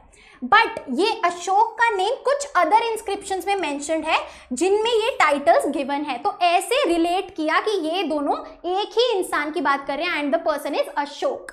So after examining all these inscriptions and finding that they match in terms of content, कि भाई सेम तरीके का लिखा हुआ है, इसमें स्टाइल भी सेम है, लैंग्वेज भी सेम है ना, पेलियोग्राफी यानी कि भाई ये सेम टाइम पे बने थे, सब कुछ एनालाइज करके, राइटिंग स्टाइल, एज, मैन्यूस्क्रिप्ट्स का, राइट, ये सब मैच करके जो है हिस्टोरियंस वो कंक्लूजन पे आते हैं कि ये सब एक ही रूलर ने इशू करे थे, ये सारे इंस्क्रिप्शंस। तो इस तरीके से जो है आप कोरिलेट करते हैं हिस्टोरिकल एविडेंसेस को, क्लियर, बहुत अच्छे। Very very very important and boards का फेवरेट ये टॉपिक आता है, सीधा सीधा आंसर आ जाता है।